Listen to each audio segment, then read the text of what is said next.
أعوذ بالله السميع العليم من الشيطان الرجيم من همزه ونفخه ونفسه.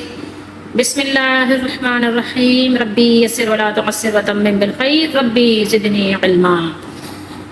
وقالت اليهود عزير ابن الله وقالت النصارى المسيح ابن الله ذلك قولهم بأفواههم يداهئون قول الذين كفروا من قبل قاتلهم اللہ انا یؤفکون. یہ ایک ہی آیت ہے، آیت نمبر 30 سورہ توبہ 10واں سپارہ. اور یہودیوں نے کہا اور یہودی بولے وقالت الیہود کہ عزیر اللہ کا بیٹا ہے، اور نصرانی بولے نصارہ مسیح اللہ کا بیٹا ہے. یہ باتیں وہ اپنے منہ سے بکتے ہیں. اگلے کافروں کی سی بات، یعنی اس سے پہلے بھی جو لوگ تھے انہوں نے بھی اس طرح کی باتیں کی ہیں، بناتے ہیں.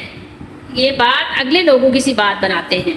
اللہ انہیں مارے، کہاں کہاں اوندھے جاتے ہیں، نہیں کس کس طرح سے یعنی وہ کفر کے لیے عجیب و غریب یعنی کرشمے کر رہے ہیں، کیسے کیسے یعنی وہ انداز اختیار کر رہے ہیں کفر کے. اس سے پہلے اگر آپ غور کریں آیت نمبر 29 میں اللہ تعالیٰ نے فرمایا تھا کہ ان کو دعوت فکر دو، ان کو دعوت دو، قبول کریں تو ٹھیک ہے، نہیں تو کہو کہ آئیں پھر مقابلہ کریں گے میدان میں. تو اس کی یہاں وجہ بتائی جا رہی ہے کہ یہ ایسا کیوں ہے. ایک وجہ یہاں بتائی گئی ہے، پھر ایک وجہ مزید یہاں بتائی جائے گی آیت نمبر 31 میں. ٹھیک ہے، تو جو بات یعنی اوپر اللہ تعالیٰ نے مومنین کو فرمائی تھی کہ آپ یعنی مشرکین کے ساتھ، کفار اور یہود و نصارہ کے ساتھ، ان کو جو اللہ نے فرمایا کہ ان کے ساتھ آپ نے یعنی دعوت دینے کے بعد، اسلام پیش کرنے کے بعد اگر یہ نہ مانے تو آپ نے کیا کرنا ہے، میدان میں کس طرح بلانا ہے. تو اس کی وجہ یہاں بتائی ہے کہ انہوں نے بہت بری بری باتیں اپنے منہ سے نکالی ہیں، بہت ہی گندی گندی باتیں اپنے منہ سے انہوں نے نکالی ہیں. اور اللہ تعالیٰ کی ذات گرامی پر ایسے افطرا پردازی کہنا، افطرا کہتے ہیں بلیم لگانا. ٹھیک ہے، بلیم یعنی کوئی ایک تو ہوتا ہے جھوٹ، ٹھیک ہے کہ آپ نے جھوٹ بولا، لیکن بلیم کا مطلب یہ ہوتا ہے کہ یعنی بات کو آپ نے بنایا بھی اپنی طرف سے خود ہے، ٹھیک ہے، وہ بات تھی بھی نہیں. تو جھوٹ کی بھی بہت ساری قسمیں ہوتی ہیں نا، اس کے مختلف آپ نام رکھتے ہیں. یعنی انہوں نے ایسا یعنی اللہ تعالیٰ نے نعوذ باللہ استغفر اللہ بلیم فٹ کیا ہے. کہا کہ عزیر علیہ السلام جو اللہ کے نبی ہیں، کہا کہ یہ اللہ کے بیٹے ہیں، اور حالانکہ اللہ تعالیٰ کی ذات بابرکات اس بات سے پاک اور بلند و بالا ہے کہ اس کا کوئی بیٹا ہو. اور یہی حال بالکل ان کا عیسائیوں کا تھا کہ حضرت مسیح عیسیٰ علیہ السلام کے بارے میں انہوں نے کہی. تو ان لوگوں کی گمراہی واضح ہے. ٹھیک ہے، تو اسی لیے اللہ تعالیٰ نے ان دونوں جماعتوں کی تکذیب کرتے ہوئے فرمایا ذالک قولہم بافواہہم، جسے آپ منہ کو کہتے ہیں نا فوم. ٹھیک ہے، تو یہ افواہہم جمع کی صورت میں میم غائب ہو جاتا ہے. یہ ان کے منہوں کی باتیں ہیں، یعنی ان کے دعوے محض کذب اور افطرا ہیں، اور ان کے پاس کوئی ٹھوس دلیل نہیں ہے. ٹھیک ہے، یہ بس بات ایسی ہے یداہئون قول الذین کفروا من قبل، پہلے کافر بھی اسی طرح کی باتیں کہا کرتے تھے. یعنی جس طرح یہ لوگ گمراہ ہیں اسی طرح پہلی امتوں کے لوگ بھی بہت سے گمراہ تھے. اللہ انہیں ہلاک کرے، قاتلہم اللہ، اللہ تعالیٰ ان کو ہلاک کرے. تو حضرت ابن عباس رضی اللہ تعالیٰ عنہ فرماتے ہیں کہ اللہ تعالیٰ ان پر لعنت کرے. یعنی یہ ایسی سی باتیں کرتے ہیں کہ اللہ تعالیٰ ان سے بیزار ہے، ان پر لعنت کرے، نہیں اللہ تعالیٰ ان کو اپنی رحمت سے دور کر دے. وقالت الیہود، یہاں پر اللہ تعالیٰ نے جو بیان کیا ہے، تو پچھلی آیت میں اہل کتاب کے ساتھ جو قتال کی بات کی تھی تو 4 وجوہ بیان فرمائی تھی. اب ان میں سے بعض کی تفصیل یہاں پر بیان فرمائی ہے. ٹھیک ہے، تفصیل کیا بیان ہوئی ہے؟ فرمایا کہ یہود نے عزیر علیہ السلام کو اور نصارہ نے مسیح علیہ السلام کو اللہ کا بیٹا قرار دیا ہے، اور یہ بہت بڑی بات ہے، چھوٹی موٹی بات نہیں ہے. جبکہ اللہ تعالیٰ نے اپنی شان کیا بیان فرمائی ہے؟ اللہ نے اپنی شان بیان فرمائی ہے جو ہم سورہ اخلاص میں پڑھتے ہیں، قل هو اللہ احد اللہ الصمد لم یلد ولم یولد ولم یکن لہ کفوا احد. آپ کہہ دیجئے، آپ فرما دیجئے، آپ ان لوگوں کو بتا دیجئے کہ اس کی شان یہ ہے کہ وہ اکیلا ہے. هو اللہ احد، هو اللہ احد، پہلے ضمیر آئی ہے پھر اس میں مبارک آیا ہے. ٹھیک ہے، تو یہ ضمیر شان کہلاتی ہے اگر مذکر کے لیے ہو. ٹھیک ہے، تو اللہ نے فرمایا کہ اس کی شان یہ ہے کہ وہ اکیلا ہے، وہ تنہا ہے، وہ واحد ہے، وہ احد ہے، وہ صمد ہے. اس کی شان یہ ہے. ٹھیک ہے، اس کی شان کریمی ہے، یہی اس کی خوبصورتی ہے. ٹھیک ہے، وہ سبحان ہے، وہ قدوس ہے، وہ واحد و یکتا ہے، وہ تنہا ہے. وہ بے ہمتا ہے، ٹھیک ہے، اس کی کوئی مثال نہیں ہے، کوئی مثل نہیں ہے. اس کی شان یہ ہے کہ وہ اکیلا ہے، وہ ایک ہے. اللہ ہی بے نیاز ہے، اس کو کسی کی حاجت نہیں ہے. نہ اس نے کسی کو جنا، یعنی اس نے کسی کو پیدا نہیں کیا. کس طرح سے؟ جیسے میاں بیوی کے ذریعے سے بچے پیدا ہوتے ہیں، اس طرح سے اس کے ہاں کوئی اولاد کا تصور نہیں کیا جا سکتا. اور اسی طریقے سے وہ بھی کسی سے پیدا نہیں ہوا، ٹھیک ہے. ولم یولد، اور نہ کبھی کوئی اس کے برابر کا ہے، کوئی اس کی برابری نہیں کر سکتا، کوئی اس کا کفو نہیں ہے، کوئی اس کا ہم پلہ نہیں ہے، کوئی اس کا ہمسر نہیں ہے، کوئی برابری کا دعوے دار نہیں ہے. ظاہر ہے اگر آپ اللہ تعالیٰ کا بیٹا مانیں گے، اور اگر آپ نعوذ باللہ مان لیا آپ نے، تو پھر کیا مانیں گے؟ پھر بیوی بھی تو مانیں گے. بیٹا ماننے کی صورت میں اس کی بیوی بھی ماننا پڑے گی، ٹھیک ہے. اور پھر میاں بیوی کا رشتہ بھی ماننا پڑے گا، ٹھیک ہے. اس کے بعد کیا ہوتا ہے؟ میاں بیوی باپ بیٹا ایک ہی جنس سے ہوتے ہیں نا، کیا الگ الگ ہوتے ہیں؟ نہیں ہوتے نا الگ الگ. آپ کیا سمجھ رہے ہیں؟ کوئی مذاق ہے کیا؟ پھر آپ مانیں گے، جب اگر یہ بات نہیں مان سکتے تو پوتا بھی مانیں گے، پھر پوری نسل ہی مان لیں گے کہ اللہ کی پوری نعوذ باللہ نسل چل رہی ہے، ٹھیک ہے. جیسے انسانوں کی نسل چلتی ہے، جیسے نبیوں کی نسلیں چلی ہیں، تو پھر اللہ کی بھی نعوذ باللہ نسل چل رہی ہے. یہ کیا کہ اللہ کا ایک ہی بیٹا ہے؟ ایسا تو نہیں ہو سکتا نا. اور پھر یہ کہ پھر جب اللہ کا بیٹا مان لیا تو باپ بھی مان لو، نعوذ باللہ استغفر اللہ. پھر رہ کیا گیا؟ بچتا کیا ہے پھر پیچھے کیا بچتا ہے؟ بچا کیا؟ آپ نے بچایا کیا ہے؟ پھر چھوڑا کیا آپ نے؟ آپ نے اللہ کو مخلوق کے برابر کرنے میں کیا کسر چھوڑی؟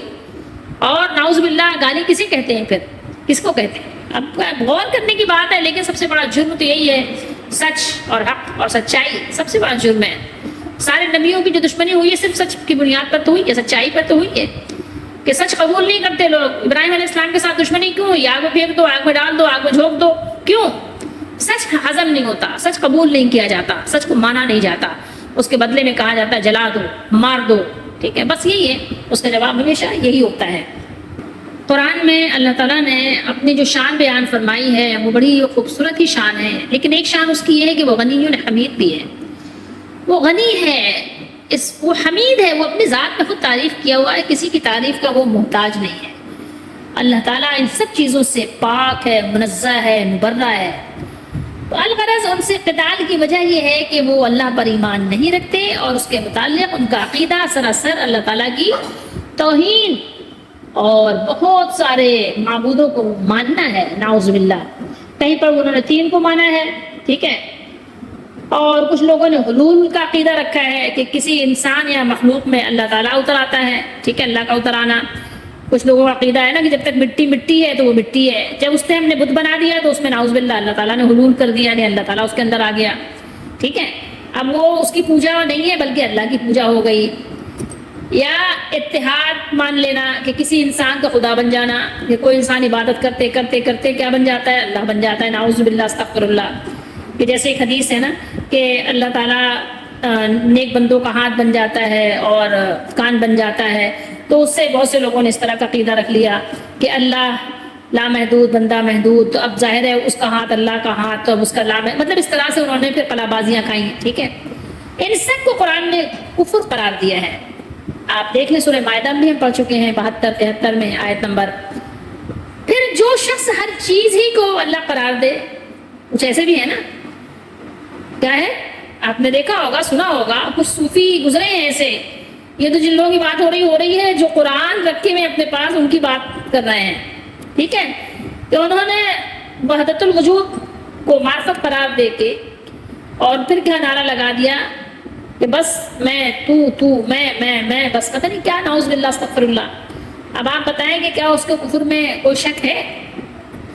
اسی طرح اب اگر کوئی مسلمان بھی یہ عقیدہ رکھے کہ نبی صلی اللہ علیہ وسلم خود اللہ تعالیٰ ہی تھے، جیسا کہ بہت سے لوگوں نے کچھ لکھا ہے، بہت سے لوگوں نے یہ بھی کہا کہ اللہ تعالیٰ کے نور کا ایک ٹکڑا تھے، ٹھیک ہے، نبی صلی اللہ علیہ وسلم نور من نور اللہ، ٹھیک ہے.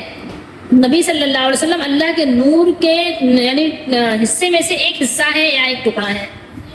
یا اولیاء میں اللہ کا تعالیٰ کا اتر آنا کہ اللہ تعالیٰ، اور جب کوئی ولی بن جاتا ہے تو اللہ تعالیٰ اس کے اندر آ جاتے ہیں.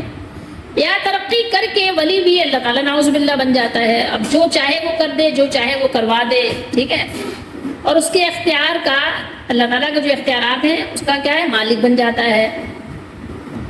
اس لیے آپ نے پڑھا بھی ہوگا، ہو سکتا ہے سنا ہو، کہ کچھ لوگوں نے نعرہ لگا دیا ان الحق، میں ہی حق، یعنی اللہ ہوں، نعوذ باللہ.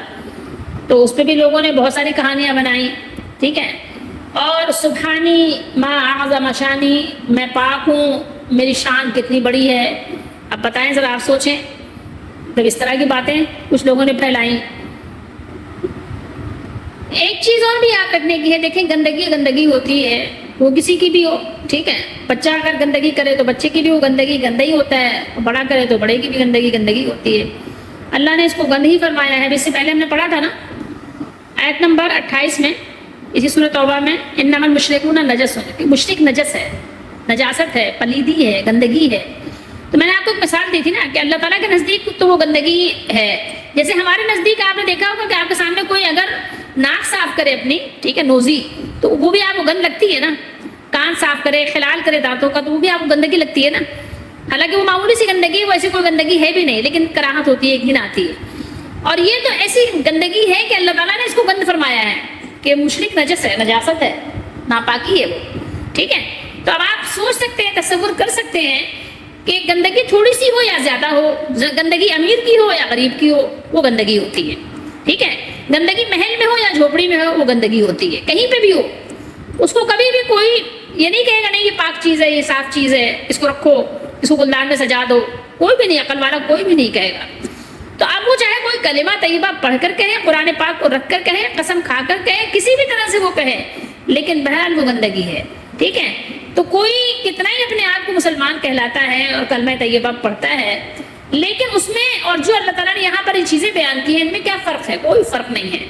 چاہے وہ اپنا مذہب کوئی بھی بنا لے، چاہے وہ اپنے آپ کو لاکھ اسلام اور اسلامی اور مسلمان اپنے آپ کو کہتا رہے، ٹھیک ہے.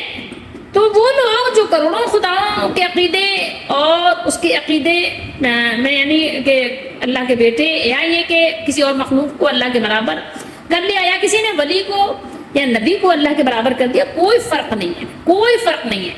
یہ گندے عقیدے ہیں، اور گندے عقیدے گندے ہی رہیں گے، کبھی بھی یہ پاک صاف نہیں ہو سکتے. یہ نجاست ہی ہے اور اللہ کے نزدیک ہیں. میرے آپ کے نزدیک تو جو نجاست ہے وہ ہم اور آپ جانتے ہیں، لیکن یہ اللہ کے نزدیک بہت ہی زبردست قسم کی، یعنی بدبودار نجاست ہے، بہت ہی یعنی خبیث اور گندا ہے. اللہ اس کو کبھی بھی پسند نہیں کرتے، ٹھیک ہے. اور اس خبیث عقیدے سے تو تمام دین، تمام انبیاء اور رسول اور ان کے احکام ہی بے معنی ہو کر رہ جاتے ہیں. اگر آپ ان کو تھوڑی دیر کے لیے مان لیں کہ کوئی ولی جو ہے وہ اللہ کے برابر ہو گیا، یا اللہ تعالیٰ ولی کے اندر آ گیا، اگر اس طرح کی چیزیں آپ مان لیں، تو جو تمام انبیاء نبی جو لے کر آئے، جو دین لے کر آئے، جو احکام لے کر آئے، اس کو تو آپ نے پھر ایک سائڈ میں کر دیا. آپ بتائیے، ایسے عقیدے والا شخص اپنے آپ کو تصوف یا معرفت یا طریقت کے پردوں میں لاکھ چھپائے، حقیقت میں وہ اللہ تعالیٰ کی تمام شریعتوں، رسولوں، کتابوں اور ان کے احکام کا منکر ہے، جس نے لوگوں کو گمراہ کرنے کے لیے ایک یعنی خوبصورت سا لباس پہن لیا اور ایک بہترین سی چادر اوڑھ لی، لیکن اس کے پیچھے جو چھپا ہوا ہے نا، اس کے پیچھے یقینی بات ہے کہ ایک شیطان ہے جو چھپا ہوا ہے. بہرحال اللہ تعالیٰ نے ان کی بات کو یعنی رد کر دیا، تردید کرتے ہوئے فرمایا کہ یہ ان کے اپنے منہ کی باتیں ہیں، یعنی نہ عقل سے اس کی کوئی دلیل پیش کی جا سکتی ہے، نہ نقل سے، محض منہ کی بیکار بات ہے. جیسے خواہ مخواہ کوئی شخص ایک فضول سی محمل اور بے معنی بات کرے، ٹھیک ہے، اور کرتے ہیں کچھ لوگ نا کہ محمل سی بات کر رہے ہیں جس کو سمجھ میں نہیں آتا نا، تو بے معنی باتیں کرتا رہے تو کرتا رہے، اس کی مرضی ہے، لیکن دلیل تو وہ نہ ہی کوئی عقل اور نقل سے پیش کر سکتا نہیں، آج تک نہ کر سکا نہ کر سکے گا. جیسے ہمارے پاس قرآن مجید موجود ہے اور ہم اس کی تعلیمات کو نہیں سمجھتے اور عمل نہیں کرتے اور اپنی فضول کی باتیں کرتے رہتے ہیں، اسی طریقے سے ان لوگوں کے پاس بھی کتابیں تھیں. آپ کو پتہ ہے نا، ان کے پاس بھی تو کتابیں تو تھیں نا. یہ لوگ بھی اہل کتاب ہو کر بھی کام کیا کر رہے تھے؟ مشرکوں کے ریس لگا رہے تھے، ان کے ساتھ ریس کرنے لگے، ٹھیک ہے. اور پہلی کہیے مشرک اور کافر قوموں کی طرح گمراہ ہو گئے، ٹھیک ہے. اگلے یعنی پہلے جو گزرے ہوئے لوگ ہیں نا، ان میں سے بھی ایسے لوگ تھے. ایسے لوگ کیا تھے؟ مفسرین نے لکھا ہے کہ شرق و غرب کے قدیم بت پرستوں کی تاریخ سے معلوم ہوتا ہے کہ ابن اللہ انہیں، یعنی اللہ کا بیٹا، حلول یعنی اللہ تعالیٰ کی کسی کے اندر اللہ تعالیٰ داخل ہو جائے، یعنی کسی چیز میں، کسی مخلوق میں، کسی بندے میں. اسی طریقے سے تثلیث یعنی تین خدا اور متعدد الہ، اللہ بنانا، یہ عقیدہ ہند کے برہمنوں میں معروف تھا اور اب بھی ہے۔ اسی طرح اور سے بہت سے بھی ممالک، قدیم مصریوں میں، قدیم ایرانیوں میں بھی یہ عقائد مشہور و معروف تھے۔ اہل کتاب بھی ان کی ریس کرنے لگے، اور اب بعض اپنے آپ کو مسلمان کہنے والے، مسلمان کہلانے والے بھی ان کے نقش قدم پر چل رہے ہیں اور چل پڑے ہیں۔ تو اللہ تعالیٰ نے ان کو اپنے آپ سے دور کر دیا۔ قاتلہم اللہ، یعنی یہ لوگ اس کے حقدار ہیں کہ ان کے حق میں یہ بد دعا کی جائے، ورنہ اللہ تعالیٰ کو دعا یا بد دعا کی کیا ضرورت ہے؟ وہ تو خود جو چاہے کر سکتا ہے، کیا ضرورت ہے اللہ تعالیٰ کو کسی کو بتانے کی؟ لیکن یہ ہے کہ بیزاری کا یعنی ایک اعلان ہے کہ دیکھو اللہ تعالیٰ کو تم نے کتنا ناراض کیا ہے، کہ اللہ تعالیٰ تمہیں بتا رہے ہیں یہ بات، خبردار کر رہے ہیں۔ انا کا مطلب ہوتا ہے کہاں، ٹھیک ہے؟ تو اللہ نے فرمایا یہ کہاں پھرے جاتے ہیں، کہاں یہ یعنی لوٹ رہے ہیں، کس طرف یہ رخ کیے ہوئے ہیں، یہ حق سے کیسے گمراہ ہیں، حالانکہ وہ ظاہر ہے، حق تو بالکل کھلا ہوا ہے، اور حق کو چھوڑ کر یہ باطل کو اختیار کر رہے ہیں۔ آخر یہ ایسا کیوں کر رہے ہیں؟ تھوڑی دیر کے لیے غور و فکر کرنے کی کوشش کیوں نہیں کرتے، کیوں نہیں سوچتے؟ اگر یہ سوچے تو کیا کوئی مشکل بات ہے؟ کہ کیا ایسی کوئی بات ناممکن ہے کہ اللہ تعالیٰ وہ ان سب چیزوں سے پاک ہے جو لوگ اپنے ذہنوں میں بیان کرتے ہیں، اپنے ذہنوں میں خیالات بناتے ہیں، یا جو لوگ مخلوق کے لیے ایک دوسرے کے قائل ہیں، تصور رکھتے ہیں، کیا نعوذ باللہ وہ ساری چیزیں اللہ پر بھی فٹ کر دیں گے؟ یہ چیزیں سوچنا کون سی ایسی مشکل بات ہے؟ اس مالک نے جس کا اتنا اختیار ہو کہ انسانوں کو پیدا کر دیا، اتنی بڑی کائنات بنا دی، اتنے انسان پیدا کر دیے، اتنی طرح کی مخلوق پیدا کر دی، اتنی بڑی زمین بنا دی، اتنا اونچا آسمان بنا دیا، جدھر نگاہ اٹھاؤ کبھی زمین آسمان کے ادھر ادھر آپ نہیں جا سکتے، ایسا اللہ تعالیٰ نے نظام قائم کر دیا۔ تو پھر کیا ایسی بات ہے کہ اللہ تعالیٰ بیٹا، بیوی، باپ سے پاک ہو، سبحان ہے وہ، تو ایسی کیا پریشانی لاحق ہو گئی کہ وہ اللہ تعالیٰ پر بھی آپ یہ چیز فٹ کرنے لگ جائیں جو آپ اپنے لیے فٹ کرتے ہو؟ انسانوں کا ایک مسئلہ یہ بھی ہے، اور بہت بڑا مسئلہ ہے، کہ یہ اس چیز کو بھی مسئلہ بنا دیتے ہیں جو مسئلہ نہ ہو، یعنی وہ چیز جو مسئلہ نہیں ہے اس کو بھی یہ مسئلہ بنا دیتے ہیں۔ یہ بہت بڑی بات ہے ان کے لیے کہ بس صحیح بات کو سمجھ نہیں پاتے اور سمجھنا ہی نہیں چاہتے، کبھی اس کو سوچتے ہی نہیں ہیں۔ اکثر کی بات ہے، اللہ ماشاء اللہ کی بات نہیں ہو رہی ہے۔ اللہ ماشاء اللہ میں تو یہ ہے کہ بہت سے یہود بھی اور بہت سے نصارہ بھی یہ ان کا عقیدہ بھی نہیں تھا کہ عزیر علیہ السلام اللہ کے بیٹے ہیں یا عیسیٰ علیہ السلام اللہ کے بیٹے ہیں۔ بہت سے لوگوں کا یہ عقیدہ نہیں تھا، یہ نہیں مانتے تھے۔ یہ جیسے مسلمانوں میں بہت سے فرقے ہیں نا، ایسے ان لوگوں میں بھی بہت سے، اہل کتاب میں بھی بہت سے فرقے ہیں۔